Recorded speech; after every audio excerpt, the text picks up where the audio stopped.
All right, thank you, Mike. Hey, let's answer some legal questions for you. We always have the help of our Fox 26 senior legal analyst, Chris Tridico, to help out. Thank you for that. I'm glad to be here. All right, we have some questions that perhaps somebody at home is also dealing with, so it might help them as well. So we're going to start with Ned, who writes, my neighbor directly across the street has a very large tree with branches that extend 7 feet onto my property. The homeowner refuses to trim them, saying the branches are fine, and laughs about it. The HOA also does nothing, and I have to pay to clean up his leaves. This is growing into a real problem. I've called 311, but nothing has happened. What is my possible solution without being sued? Well, Ned, the law in Texas is you can trim his limbs that grow onto your property. And so what I always suggest is that you hire a professional tree trimmer to come over and do it, because they'll have their own insurance. And that way, if they kill his tree, you can rely on them. But just hire somebody, a professional, to come over and at your property line, have him trim those limbs straight up on the property line, and then it's his problem. If he doesn't like it, that's too bad. You asked him to do it, and he didn't do it. So right at your property line, just have a professional trim those limbs straight up off of your property, and then you don't have to worry about it anymore. You can't help leaves that are blowing on your property, but at least you can trim those limbs off of your property. Good luck. And then let the rest of the leaves just be eaten up by the street, That's right? That's Oh, my goodness. You know that affects a lot of people. A lot of people. It happens all the time. And neighbors just aren't neighborly about it. Yeah. You know, they think their tree's beautiful and everybody should love it. Sure. Not the case. That's right. Okay, our next question coming in from Stanley, who writes, I purchased a fifth-wheel RV from a Corpus Christi dealer in March. It was advertised online with a discount of more than $31,000 for a sales price of just over $75,000, sales tax excluded. Now, the final paperwork in April contained the sheet which showed the buildup of $106,000 and included $3,600 for destination and prep. Now, I didn't have this workup sheet when I agreed to the price, adding to the destination fee the final price I paid.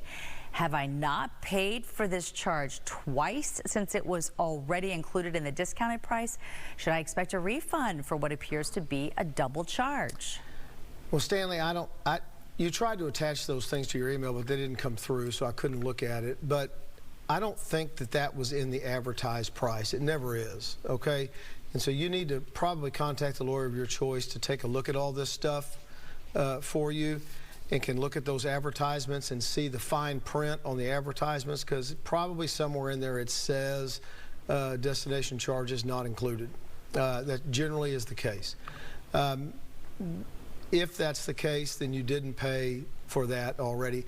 What's in the advertisement is never what's included in the final paper and the final workup.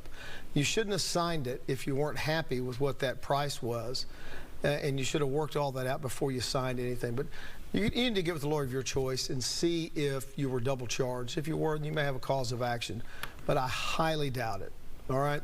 But take a look at it. Good luck. That info can help so many people. That even happens when you just buy something like a car. I mean, so many charges that you don't expect. The advertised price never includes those final things that are in that sheet when you get it at the end. And destination charges are not real charges. It's just dealer money that they add in there. It's not a real thing. They just add it in. All right. Heads up, everybody. Keep a close eye on that before you sign. All right, our final question coming in from Angela, who writes, my very close friend passed unexpectedly in May and remains in the morgue at a funeral home because he had no will. He was not married, had no children, and his parents are divorced but still living. My friend wanted to be cremated, but his dad wants him buried but has no money. His mother has already paid for cremation, but she will not pay for a burial. What can we do to move this forward, as it's costing a daily rate to keep him at the funeral home? Well, Angela, this is a sad thing that this family's going through. And so if the mom has already paid for the cremation and the dad won't pay for the burial, go ahead and have the funeral home have him cremated. They'll put him in if she'll pay for the urn, then fine. If not, they'll put him in a box, and you can at least take the remains home until the family decides what they're going to do with the remains. That way you don't have to pay this daily rate any longer. There's no reason to keep this going on and paying this money. Just go ahead and have him cremated, and then take the remains home, and then you can decide later how you're going to handle this. If somebody will come through with the money to do a burial, you don't have to pay that daily rate. Just go ahead and get it done.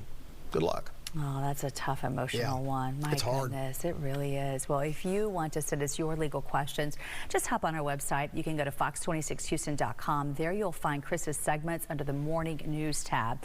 Then we always just encourage you for any specific info and advice to contact an attorney of your choice. Chris, thank you again as always. You bet. All right.